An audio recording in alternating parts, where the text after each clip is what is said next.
Hello, everybody, and welcome to the Canadian Bowler special episode. Again, Alex and me are back to recap our quotation marks tremendous picks from the Canadian National Championships. So, Alex and me really enjoyed making that video prior to Nationals there. We felt like we needed to recap it and maybe even bring another special flair to this video here. So, thanks for joining me again, Al. Thank you for having me.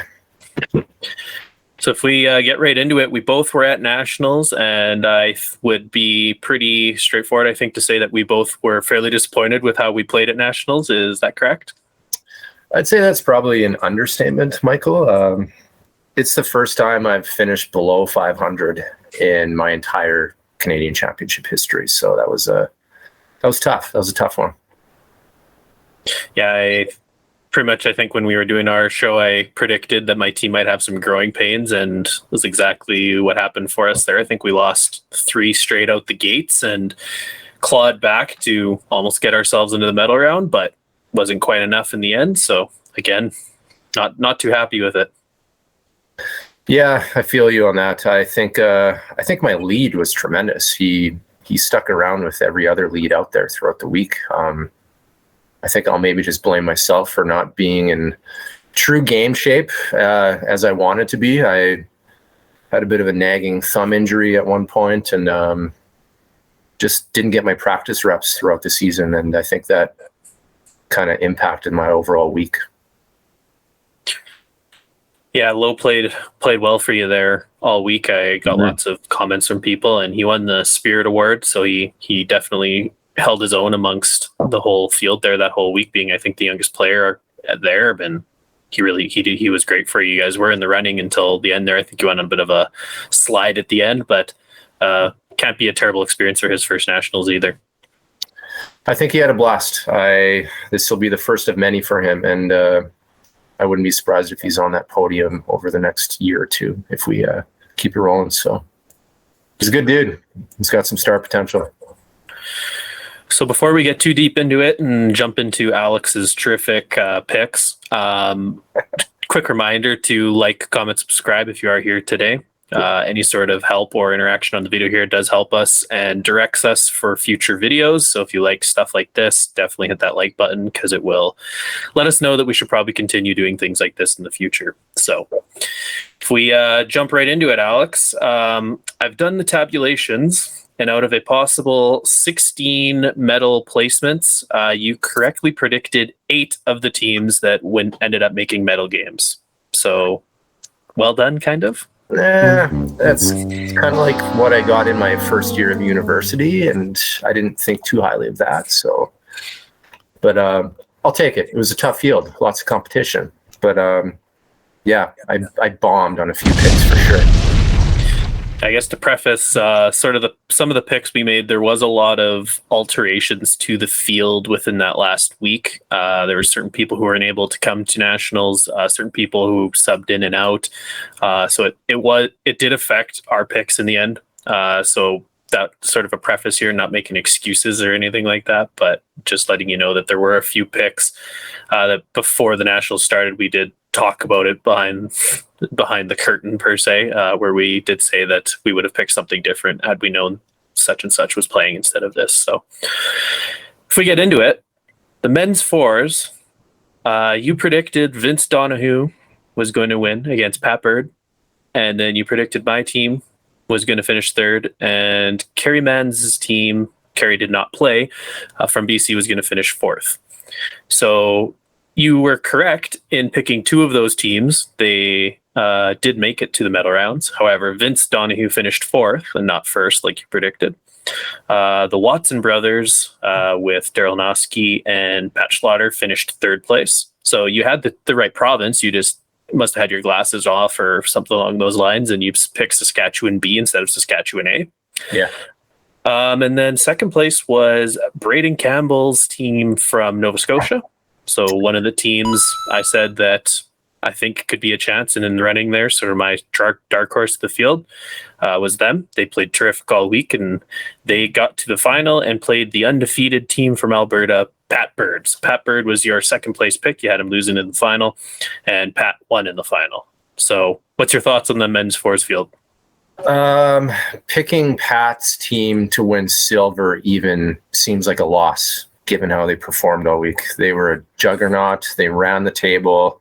Even when their backs were against the wall against that disappointing Sask A team, they still managed to pull out a huge dub. So they were the force all week. I did overlook Nova Scotia. I didn't know a lot about their front end. I wasn't entirely confident or sure on John Siteman's project or the progress, but he performed well. I think he embraced that vice role, and he made some big shots to keep him in it too. And you know how I feel about Braden. He's just a future star. So no shock on the silver. I just should have seen it. I should have done a bit more research on that. And then, yeah, your boys from Saskatchewan. My God, they grinded their way through this tournament, and they should be very proud with the bronze that they took home as well.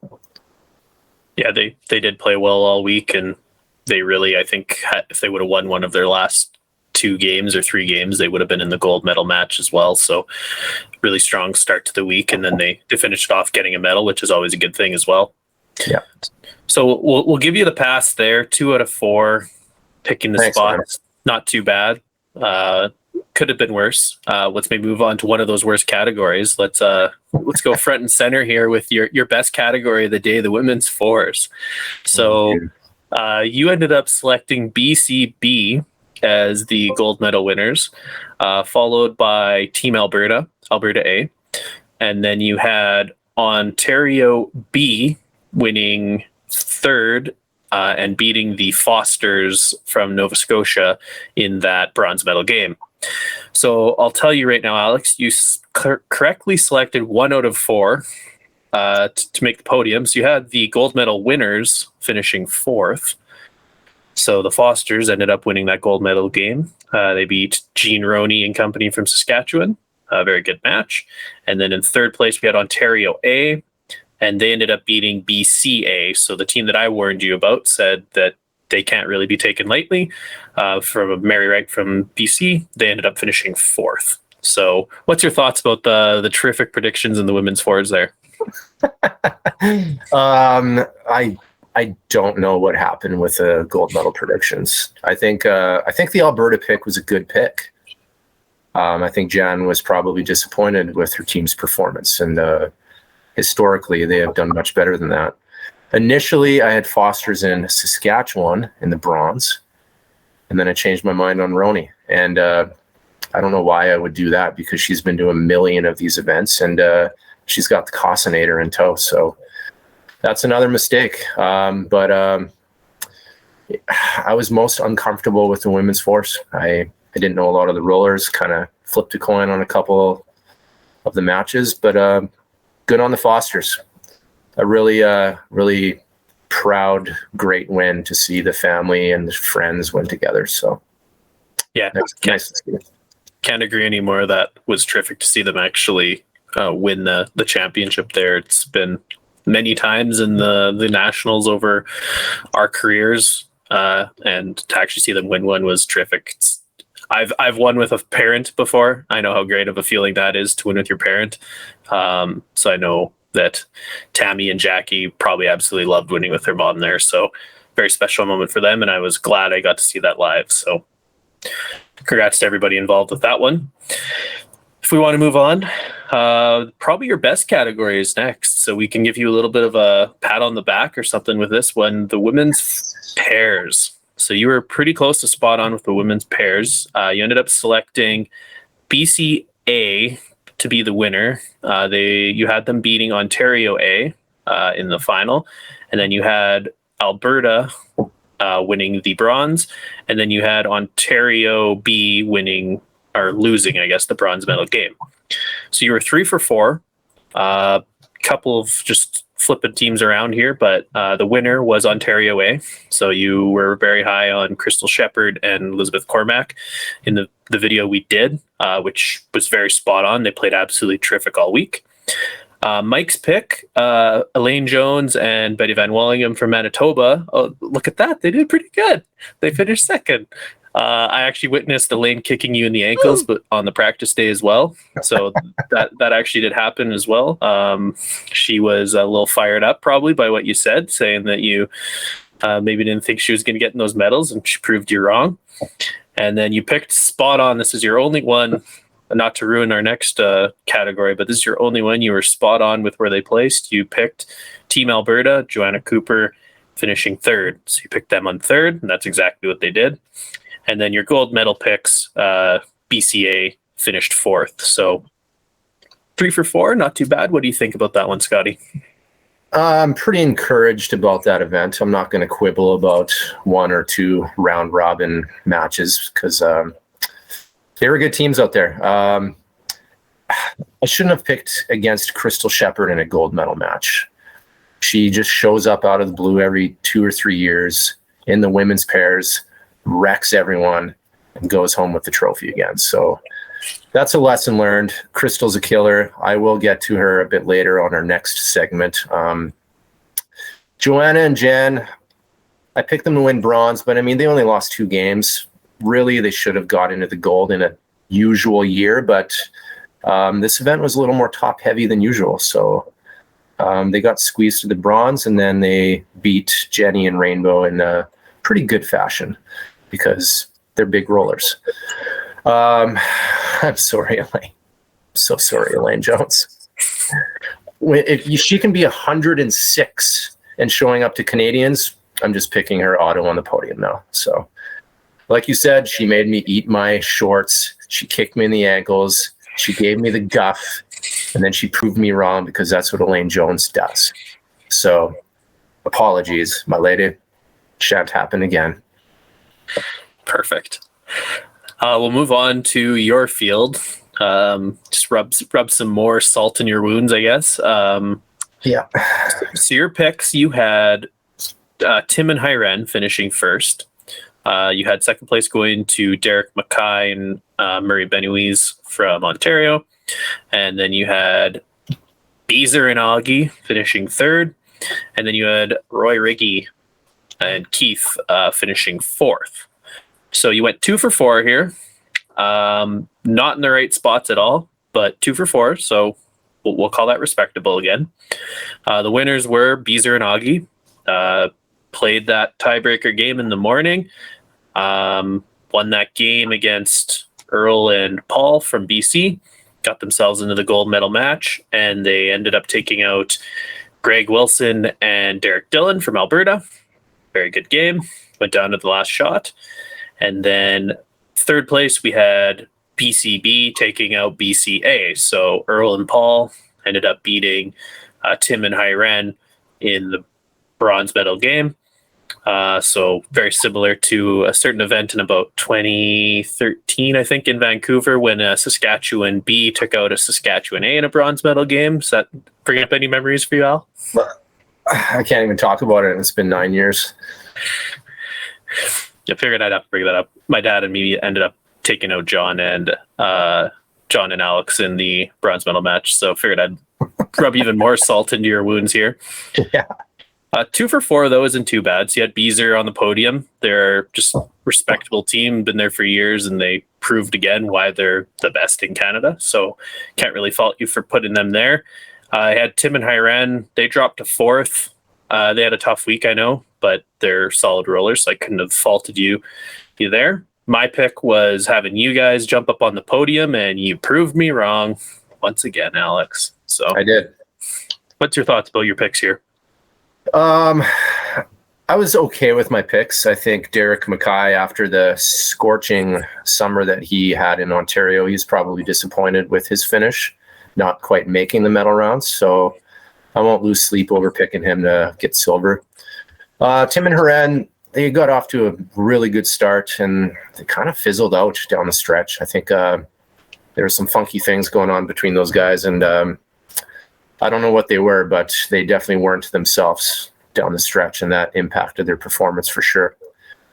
I mean, I can't really say much about Beezer and Og. Like, I was in shock that they won the event. I won't lie. Like, because they're plucky veterans who've done it a million times, picking the bronze, I think, was pretty good, but man, I thought they would have ran out of gas. And these dudes just grinded through tiebreakers after a slow start to the event in general, and then took out Greg and Derek on live TV. And it was an epic performance, and kudos to them. And I saw Peter Mock on the Bulls Canada website when we made our picks. Obviously, I would have given some love to Greg, but at that point in time, I just wasn't sure if he was attending or not. So much love to Greg, too. He had a good week. Yeah, Greg's probably going to be having nightmares about that rink. I think that's the two straight times in Burlington they've made the final and lost on that sort of second rink from the end on the TV rink. Good performance by them, though. They essentially were the class of the field, and there was kind of a bit of a log jam that second through about fifth place spot where you guys were. There's a lot of teams that could have made the medal rounds, and obviously with tiebreakers is what it is. And I honestly feel it's an unfair advantage to have that tiebreaker game because you get that extra game in the morning. Now the green's running, and you jump right into your gold medal match against the team that's cold. And we had that advantage in 2019, and I felt it helped us out a lot to play a couple tiebreaker games and get to it. So that's my hot take of the day, I guess, that maybe Bulls Canada needs to revisit that tiebreaker formula, because it's not the most fair to a team that's sitting there cold and waiting for a team to come up and play them. So just my take. I think I would agree with that take. We had a middle round bye. We had a draw in the morning and late afternoon. And I stayed at the club for like 3.5 hours in between, which ended up being a terrible idea because I just came out so flat in that third game, and that could have been a costly loss too. So I get it. Something to talk about. All right. So that wraps up our recap of our picks. Hopefully you enjoyed the show. It was something new we wanted to try out. I know we had some comments about it in person. Lots of people were giving us guff and telling us how bad our picks were. I feel like we didn't do too terribly bad with sort of the shifting around in the field there, because I think if we actually were to be completely honest, we both had Greg in our medals, had that worked out. But we literally went by what the website was saying for Bulls Canada there. And then Kerry Manns' team, he's a big loss on that team. I think you probably would have shuffled another team in there, and maybe it would have been that Campbell team, Watson team. I'm not sure, but we'll move forward. We'll lick our wounds a bit, and then we'll come back and we'll do it again next year. Sounds like a date. So for pivoting, Alex kind of dropped a little bit of information earlier on. We're going to try something new here. In the background, Alex and I have done what we're going to present to you here today, sending it just via email back and forth, usually for about the last, 5-6 years even, maybe even longer than that. Yeah. Probably last 10 nationals, I'd even say. We've been sending this back and forth to one another where we make a list of power rankings. So very similar to football, baseball, whatever you want to call it. They usually do power rankings of teams. We would power rank the players within Canada after the results at nationals. So today you're going to get our first edition of Scotty's Power 20. Scotty's Power 20. So he's done it for years with me. Figured it's a good way to sort of talk about players that weren't necessarily at nationals. Maybe they're on the national team, and then also combine it with the players who were at nationals and how they did. So you got anything to say about your rankings before we start them out here, Scotty? Not much. You pretty much recapped it, but yeah, like I said, I generally have these Power 20s that might shift 2 or 3 times a year, depending on the events that all these players are playing in and the results that they're getting. National team and national selection specifically is very huge. The results at those respective events are something to take into account as well. How they perform at the Canadian Championships, singles included. And I also put some weight towards the U25s because we have a lot of really talented young rollers who are kind of hovering around this list. They might even be on it. So I give credence to that because that sends people away as well. And it's a great developmental program too. Yeah, we got some spice for you, Mikey. Perfect. And I guess we'll preface here before we get going. You don't like Alex's picks, let us know. Let Alex know specifically. Let him know he's a bonehead for not putting you on the Power 20. We'd love to hear what you got to say. And if you want to be on the Power 20 and you're not on the Power 20 next year, show us how you roll, and maybe Al will throw you into his list. So we'll get going. Let's lead it off with the ladies, Al. Let's start out your Power 20. Great. I think we got some clarity after Burlington, but my number one, she has been number one for a few months now. She's the queen of the castle. It's the Cossinator from Saskatchewan, Jordan Koss. Her Commonwealth Games voyage wasn't what she expected results-wise, but she got chosen for the blue ribbon singles event and the pairs. She came home, reset, picked up a silver in the fours and a gold medal in the singles within 2 weeks. You can't really dispute that. She is at the top of her game right now, and she's going to be sticking around for a long time.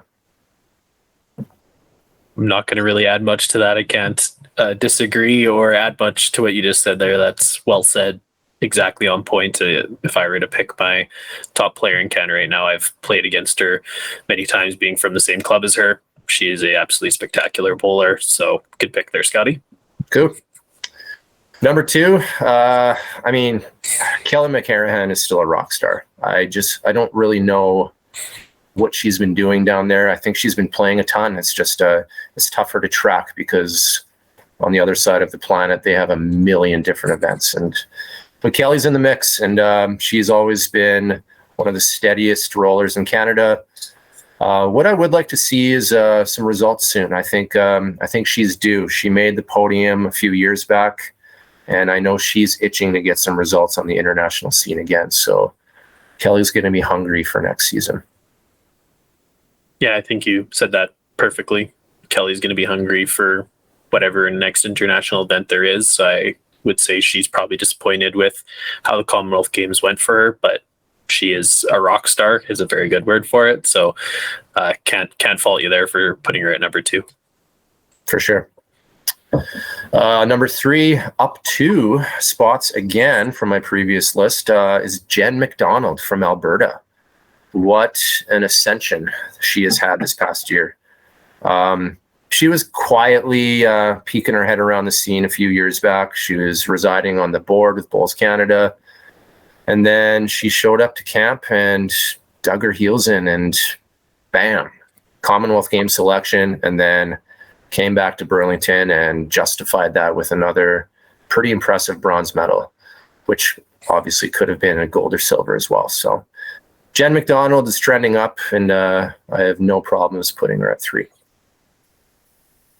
Not much to add for that one. Hit it right on the head again. You can move on to your next pick. Next pick is her partner in crime, Joanna Cooper from Alberta. Again, not a lot of negatives I can say about Joanna. She's a cool customer. She doesn't say much.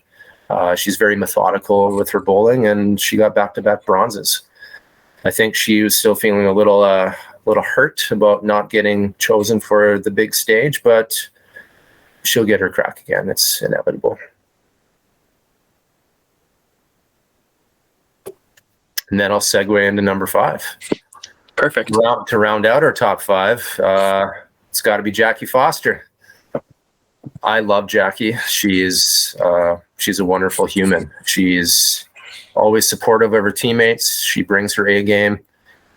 She was devastated by her Birmingham performance overall with the team, but she came back, shook it off, and had a great rebound at Burlington, winning her first ever national gold. So she'll be peeking around the scene for a while longer, but England hurt a bit, so we'll see what happens. Yeah, no, well said. I think that was probably a very difficult experience over in England there for her, and to come back and, similar to Jordan, sort of focus back up and put your best foot forward. Gold medal, you can't really do much more than that. Yeah, I agree. It was a pretty comforting top 5 in my opinion. Number 6 spot was always one of my favorites. Is Crystal Shepherd. She just wins golds all the time. Even with a new skip, Elizabeth Cormack, who I had never met, I had never quite heard of before. Sounds like she rolled some solid bowls too, but Crystal's a stone cold killer, man. All she does is win, win, win, no matter what. So she makes my number 6 spot, and you know what? She's intense. Might not play well with other players chemistry-wise with that intensity, but I think she needs to make a move soon, and now's the time to do it. Very well said. I fully expected her to be on your list because I know you have a total crush on her. So doesn't surprise me to see her showing up this point, specifically after winning a gold medal and really a very dominant performance by them all week. I can't disagree with that at all. She's one of the most steady front end rollers I think that the ladies division has in Canada. So you said that very well. She's pretty much at that elite, and she's been in that elite for at least a decade here. So great pick, Scotty. Cool. Number 7 might be contentious to some. It's Leanne Shinnery. I don't know enough about Leanne's game, to be completely honest. She's been around literally forever. I remember watching an epic U25 match against Melissa Ranger in 2003. I guess that means I've been around forever.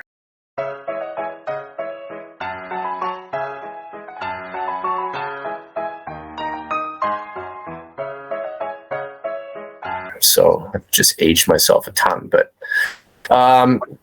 Leanne's steady. She's always been in the mix. I'm not sure what kind of dynamic she brings to the squad because I haven't seen it in action. The results in Birmingham didn't help her cause, I would say, but we'll see if she rebounds for the 23 season.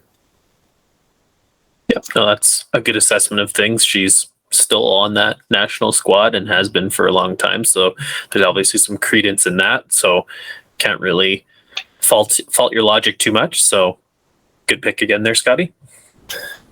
Number 8, Priscilla Westlake.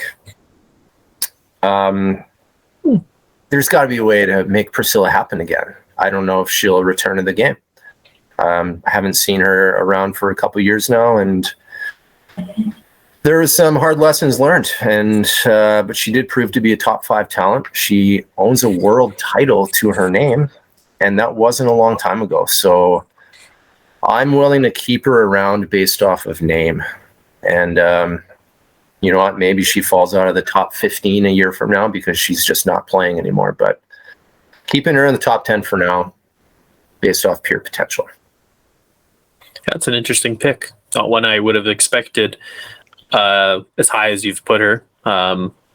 Be fair, like I think 2019, our last nationals that we're basing it on, I think their team got second. So I think she was skipping a team at nationals in 2019 and just obviously isn't bowling maybe this year. And that's maybe the slip down the list and obviously not on the national team at this point anymore. So again, though, I can't really fault your logic with the sheer ability and the raw talent. She's definitely got that. And she proved it with the world title to her name. So again, I maybe slightly disagree with the placement in the list, but yep. I can't really fault the logic when you're given there. Fair enough, man. I'll take it. We have to disagree eventually. Mm-hmm. Number 9, I'm going to give it to Emma Boyd. She moved abroad. She's been working really hard. I don't know how she's been progressing, but she seems keen. I guess I'm putting her again that high up based off of potential. She's been working. However, she's got to make a move soon. And again, she's a name that could slip out of the top 10 quite easily if she doesn't make that next leap by next year. Okay. Interesting pick. I would counter what you just said, saying she's the name that could move up that list pretty easily too, depending on how our next year goes. When you're living on the other side of the world in Australia, as we all have kind of seen over the last little while, you play pretty well there. get in the right tournaments or play on the right teams, you can have some good results, and that definitely helps. I think we got the World Championships is the next major event, and I believe that's in Australia or New Zealand. I don't know off the top of my head. Regardless, Southern Hemisphere, and if you're living down there, that's obviously a huge plus to your bag of tricks, if we're going to call it that. So I would say you're very safe to put her where you have. If you're saying she's someone that can maybe slide down your list, I would make a prediction that the next time we do a show like this, that she might be moving up your list. That'd be my bold prediction at this point. Yeah, I think I agree with you. I mean, it could go either way. She's kind of right in the middle of you got to make a move soon, and I think she's in the right position to make that move. But it's just a matter of capitalizing on those opportunities. So I agree with your rebuttal there too. To round out the top 10, and it's another potential. She was rolling some real steady bowls for a while, and haven't heard much from her these last couple of years, but it was Bailey Van Stein. I still think she's young. I think she's a talent, and I think she needs to kind of get back into playing some competitive events and showing her face around the scene a bit more. So maybe you can speak on that a bit more in depth, Michael, but that's going to round out my top 10 right now. So I got my coy smile on here because she hasn't completed her bowling season at this point, Alex. Oh, okay. She's in the mixed pairs. So Bailey qualified for the mixed pairs of Ontario. So you will see her, 5 days from we're filming this video 5 days from the beginning of the mixed pairs. So Bailey has still got an event left this year. I would agree with what you're saying, though. She's been a solid roller for quite a while here, and the mixed pairs is really going to be her time to shine, hopefully. Maybe your list will have a slight revision depending on how the mixed pairs go for her, but I saw her played against her in the Phoenix earlier this summer, and she's definitely a very solid player. And another name, lots of potential, could move up, move down. We'll see what your next list has, I guess. Cool. Good to know. I haven't tracked much of mixed pairs since I've been home, so thanks for letting me know about that. I'll keep a watchful eye out on her progress now. So I figured I'd probably go a little quicker on these next 10 picks so we can get to the men's. But just outside of my top 10 at 11 was Shirley Fitzpatrick Wong. She didn't get selected for the Com Games. She quietly fell out of the top 10 for that reason, and she had a pretty quiet summer besides that. She's one of the best Canadian players ever. She's been so good for so long, even since the early 2000s. I hope to see her keep rolling. I just don't know if she's going to creep back into the top 10 again. It's tough to say. Number 12 is Jan Robinson. After a disappointing Canadians, she rebounded and lost 21-17 to Jordan Koss in the Women's Singles Championship. I think that was a fantastic rebound after her Canadian Fours event, and an encouraging step for her overall progress. It also helps that she is in Alberta, where they have really steady development there as well. 13, this is an exciting pick for me personally, is Amy Spence. Correct me if I'm wrong, but under 25 champion from Prince Edward Island. My God. Yeah, we did the show on the weekend there, and first champion out of PI since 1992. So literally the year I was born was the last time a person from PI won a national. So that is absolutely spectacular to see. Dude, the province must have been buzzing as far as like bowling goes over there. They don't see those results. So it's a great story. I hope it's not a one-off situation for her, and I hope she just connects with the right people, because there's not a lot of resources in PEI. So even if there's coaches and managers or other rollers that want to connect with her and keep her around the scene, I think she could just use that leadership and assistance to keep the trajectory going in the right direction. Yeah, I'm very excited to see how her and Owen end up making out over there at the the indoor championships in December over in Ireland. So it'll be exciting to see how the two of them end up playing, taking that next step. For sure. 14 is Elizabeth Cormack. She skipped Crystal in the pairs, and they won the gold medal. Obviously, Crystal, I already mentioned, she loves winning, so she clearly saw something in Elizabeth, and they partnered up and made it happen. So, new ranking, Elizabeth Cormack. Number 15, Rainbow Lung. My prediction didn't quite pan out, but she's still a steady roller out in BC. She just needs a little bit more consistency to push to that next level, but she can be dangerous if she's on. Number 16, Lila Hassan. It was really strange not seeing her with Crystal for, I think, maybe the first time since they started winning everything back in the day. But she did have a pretty strong singles event. She got squeezed out in the quarters, but she looked to sort of be, she was back to an extent. So that's another new ranking. Number 17 is your crush of the Nationals, Mike, Elaine Jones. And we already kind of discussed her. She marched her way to the silver medal and gave you a little tap and said, "Thank you, Mike. I know you had faith in me." 18 was Cindy Higgins. She had a good singles round robin. I don't know her very well, but at this point, the overall field is beginning to lose a bit of depth. So I'm willing to put her there. Maybe she hangs around next year. Same goes for Carrie Eep at number 19. And at 20, Anne Morissette.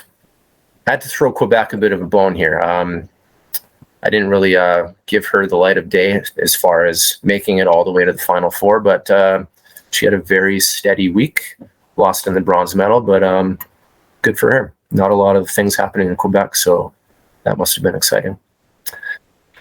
That's my top 20 for the Power Women's rankings at this moment. Well, nicely done. I would agree with throwing Anne in there. She had a great performance in the singles. That would probably be her top result to date. She's been around for a while. She's a steady roller out of Quebec, so can't fault you with your logic there. So the only omissions I would say from your list is the Alberta contingent for sort of the juniors and U25s. Very good showing. Like, I believe Alexis was second place in the U25s, and then Kiera won the U18s. So you have two solid rollers that I might have potentially thrown on my list there, but yep. Overall, I can't really disagree with lots of that there, Scotty. So nicely done. I hope we get a little bit of dialogue on that one, because I'm sure some people are going to disagree that they weren't on the list, or they think they should be higher up. Maybe we'll get an interview with them at some point this year. We'll have to wait and see. Good. I'll put them on the watch list. I do have an existing watch list, and it's kind of designated for those sleeper picks that I haven't quite moved up. But again, these are subjective rankings, so I hope people prove me wrong and make me look stupid, because it's already happened once in the past 2 weeks. Yes, I'm excited for next year when all these players that were not on the list just suddenly invade your list and make you look like an idiot. It'll be great. If I had to have one takeaway for the women, now that we're kind of entering Canada off season, even though there's a few things going on still, but they were fully aware that their performance was not up to standard in Birmingham. We don't need to talk about that any further. But I just want to highlight that to all these women who are on the list but not on the national team, or maybe they are still waffling on getting involved. They should just throw their name in the hat. Competition is important, especially now. It's really good for the HPC to have depth too, in my opinion. And I think it's going to be a really feisty year coming up for the women in Canada for 2023. Well said. I agree with you in all your statements there. I guess for pivoting, we got the men left. You had a whole other list of 20 men, 20 hot and spicy men to tell us all about. So Why didn't you start there, Scotty? Oh, I'm going to offend all of my friends. But they can handle it. They're tough boys. Like I said, Birmingham was very dramatic. Unfortunately, that drama didn't include our fellow Canadians. We had Ellen Ryan dropping bombs to India, shocking everyone. The whole event did not disappoint. There was highlights for Team Canada in the men's side, and there's some lowlights, and we'll get to that eventually. So I will, a little caveat here, this list does not include Ryan Bester. He would be at the top of the mountain forever, so we're just acknowledging that right now. Ryan's not on the list because he would just occupy that one spot with all the marquee events he's playing in. Cool. Fair enough. Number one, he was number one last time, and I'm keeping him there for a bit while longer, and it's Cameron Lafrane. I don't think anyone made it a big enough dent to take his crown away just yet, given his rapid ascension to the top and all the international events he's had opportunities for these last few years. But I will say that there are some players pushing now. It might not affect Cameron, but he's got to keep plugging. I'd personally like to see him in more non-national team events throughout the year, but I also understand that many weeks are designated for those events too. So it could just be a personal thing, and I respect that. I kind of just miss Cam. I haven't seen him in a while. I would agree with you on that statement. I very much miss Cam. He's a dear friend. Love the guy. Haven't seen him in a long, long time though. So I can agree with what you're saying. And it's one of those things where you don't see somebody play for 5 to 7 years or however long it's been. It's hard to say that you are on the national team and you go to these events and you do fairly well. It's hard to sort of fully believe everything, I guess. But yeah, I would agree that his spot there at number one is warranted. The team was fairly close to making a semifinal in the men's fours with him skipping again. So I can't really fault what you're saying there. Cool. I'll challenge you to fault this next pick at number 2. I don't know if you will, but it's Patty Bird.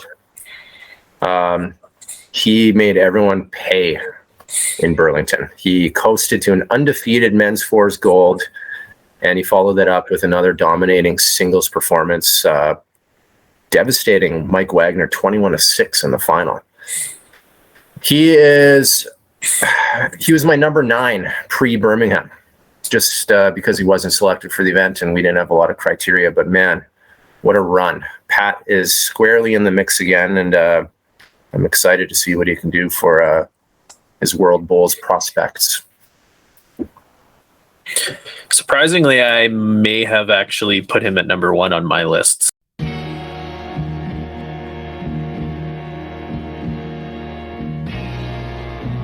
So that's kind of where, if we're going to differentiate, winning back-to-back golds, you can't really do much more than prove you're the top of the pile by winning 2 golds. He did rework his delivery over COVID. You could kind of see that he made some slight changes. Obviously paid off for him. He won them both. And the game we played against him in the men's fours, he could literally do no wrong for the last 7 ends of our game and made pretty much every single shot he attempted. So he's been a steady roller for over a decade. I consider him amongst the top of the top at this point, and he will continue to be amongst the top of the top for quite a few years, I'm imagining. So I would potentially have moved him even in number 1, but again, no disagreement with having him at the very top of your list there. He's like a fine wine, really. He just keeps getting better, I feel. I remember when he was selected for the Atlantic Championships, he was still kind of finding himself a little bit with his game. And even 2015, he was still vicing with Lyle Adams. So like he's really come into his own, and he's almost like built this little tree where he has his other proteges who are successfully following him. So yeah, Just got to say that about Patty. Good on him. My number 3 spot is Bobby Law. Word on the street is he had a really good event in Birmingham. And I think that's huge for his development. I think if that is the case, I only saw like 1 or 2 live streams, and obviously one of them wasn't great, but overall, I heard he was steady. I don't know if this is accurate, but it's what I've heard. So I think that's big for his development. Well said. I can't really add much to that statement because, again, we're just going off of a live stream that we saw is pretty much the basis I would have for Bobby, and we're not going to talk about that live stream in detail here. No. Number 4, another rapid ascender is Braden Campbell. He's actually the largest jump in my rankings. He was occupying the 12th spot for a while. But he led his Nova Scotia squad, as we discussed, to a very impressive silver medal in Burlington, in my opinion. I think they just ran into a juggernaut in the final. But he seems like a leader, seems strong under pressure, and I think he firmly belongs with the upper tier now. Yep. Nope. I would agree with you there. Played with him, probably 17 or 18 over in Wales, and the development in his game is significant from that point. As you're saying, showed terrific leadership skills. Single-handedly, I saw, like, just from passing and watching games beside me, that he was almost single-handedly willing them through some games at some points. And so he played absolutely terrific for them all week and definitely deserves a spot in that top 5. And we also swapped shirts. So I'm very excited to have my first ever Nova Scotia shirt in my collection. So I'll give him a little bit of an extra smooch on that one. To round out my top 5, it's Gregory Wilson. As I alluded to before, his comm games was filled with highlights, such as winning the men's fours group in Birmingham and beating Australia in that process. It also had his share of lowlights, getting defeated drastically by England on the live stream and losing to India in the quarters, although it was close. I think given how they performed in the group, they really wanted that, and that must have been devastating for them too. He followed it up with a strong silver. It was a deep men's pairs field, but he's probably feeling still a little disappointed after that loss to Bizernock. I think he didn't play his greatest game, and Ogden was on a roll. So there's a lot going on with Gregor, but I hope he rebounds. Yep, no, solid selection there again. He rebounded pretty good after probably fairly disappointing Birmingham, and played well in Burlington there. Was respectable showing in the tough group of the singles too, so good pick there. I again, not going to really poke too many holes in your people, especially in the top 10, because moving people up a couple spots, down a couple spots, it's hard to do, especially in your top 10. That's right. Falling out of my top 5 was your brother John Pituley. He occupied the number 2 spot for a while just because you guys are seemingly winning the Canadian pairs at every turn. It was great. But obviously, you guys did not have a great time in Burlington, so I had to move Johnny down a little bit. At one point, the squad was in dead last, but in typical competitive fashion, you guys ran the table in your final, 4 games, and almost pushed for a podium match, but just ran out of time. But Johnny he'll inevitably be back next year with a better showing. Yeah, no, I would agree. John's still a very solid player. We had a tough start to the week, as you said. So one of our games goes right in the first 4. We're playing for a medal. And yeah, so he still is in that elite echelon of skips for sure within Canada. So I can't fault your logic. Cool. Number 7, John Bazier. I don't know a lot about John. I've never met him. I've never even seen him play. I know a lot of his teammates really like his leadership. But again, the performance in calm games was a little up and down, and I don't know how much of a role John played in those up and downs. So maybe he pushes for a spot again in World Bowls and he's back in the top 5, or maybe he falls out of the top 10. He's one of those interesting studies, and I guess we'll see quite shortly once the applications start coming through on where he stands. Fair point. Number 8 is Kata Watson. He continues on his adventure like Bilbo Baggins. He actually somewhat surprisingly, because I mean, we know how him and his brother can roll, but bringing Daryl and Pat Schlatter to the bronze medal and finishing 1 game out of gold was a spectacular finish for those guys. I think pre-event, they were probably just hoping to be in the mix a little bit, get Pat and Daryl some good exposure, and the front end really responded to their call anyway. And Carter's a future star. I could go on forever about him, but he drips potential. Yeah, to stop this from becoming a Carter Watson love show where the two of us just go on for about 45 minutes about how great he is and how much we love him, we'll stop it there. I can't say much more about Carter. He was my protege coming up. Both him and Brandon coached them for years, so there's not much else I'll add to that won't just be us dragging on here. So yeah, I'll let you move on. Yeah. Number 9, Eric Gallipo. He had a hot start to the Fours event. He had a pretty successful summer, but his team fizzled a little bit down the stretch. I think it's important to remember that he's still only 21 years old. He needs to grow a little bit more before reaching that next level, but he's already performed in the UK and singles events, and I think he's got some potential. Just might take a few more years to get there.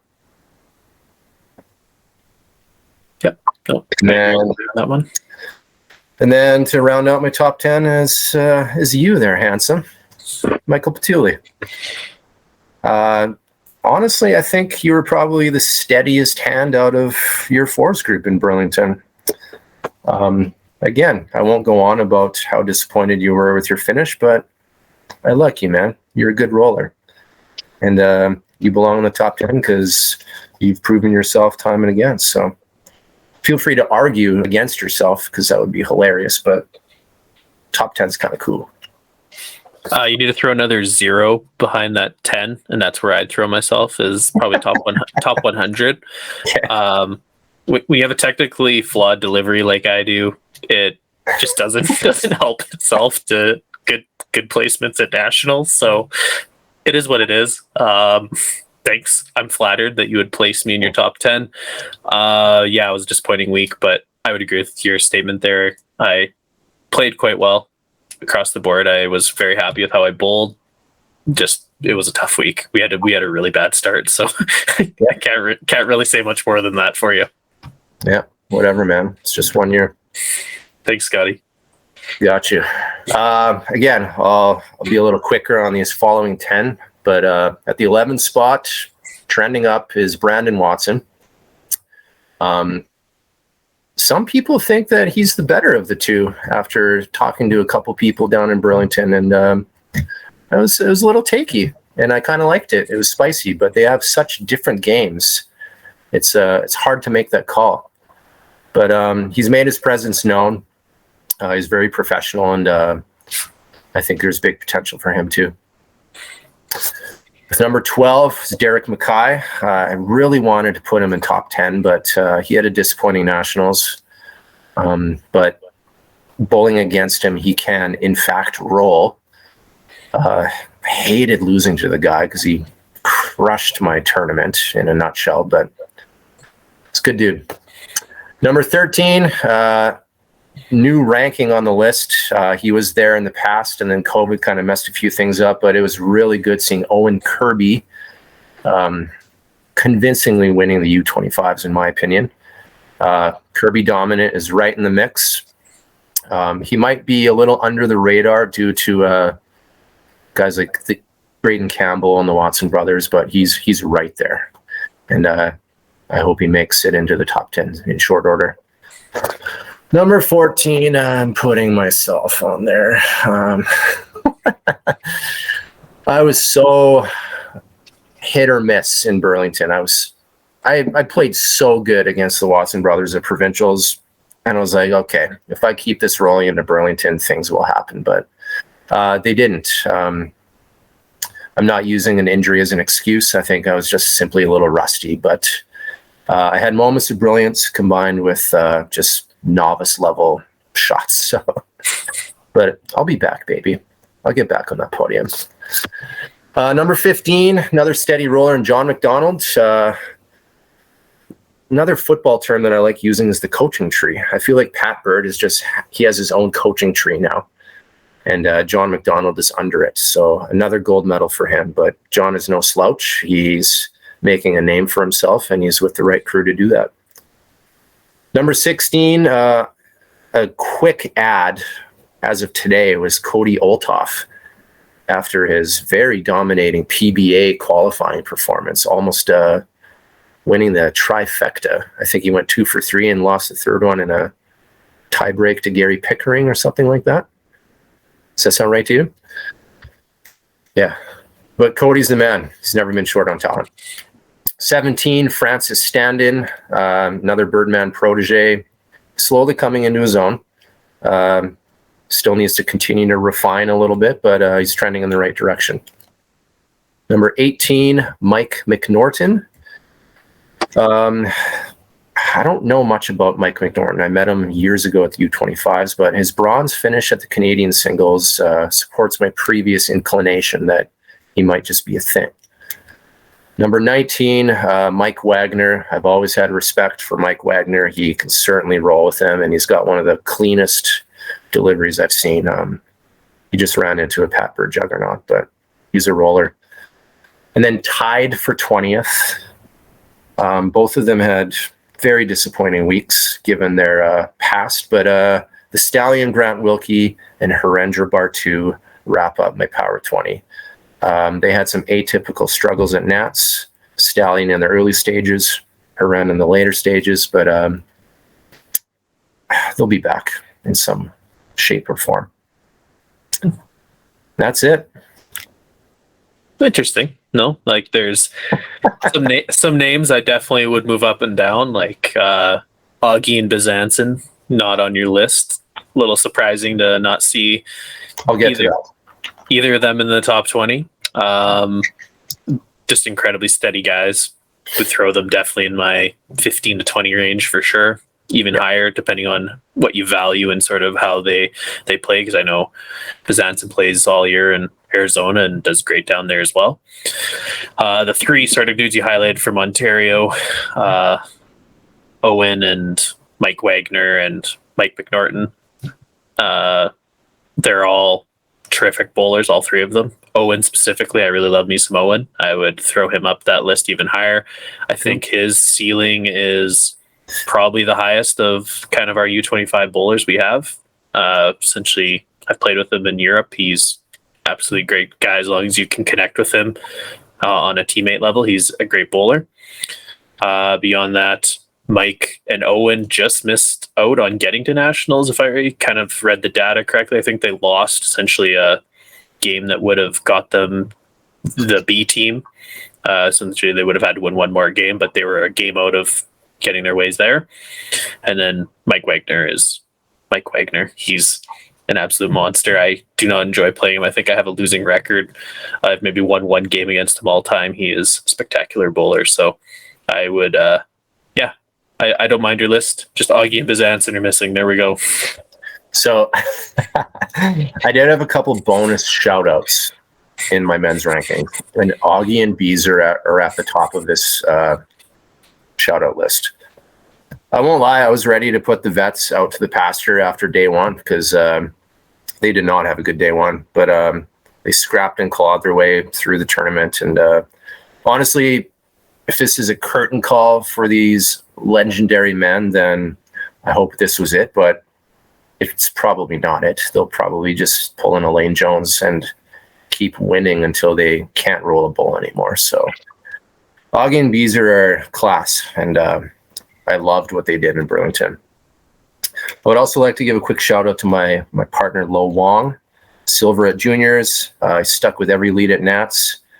I think the future is bright for that dude, and I'm holding tight as far as partnership goes. It was nice to see David James Smith back in the mix. 0-5 on paper looked like a struggle in the singles, but he was in a lot of those games.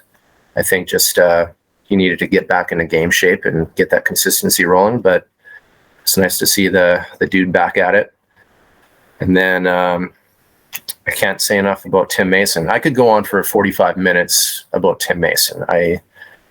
He's a controversial man across Canada, but he says things like it is or how he sees it, and I love that about him. I wish we had more upfront vocal people like him. He's a legend in my eyes. He's definitely got his posse, but I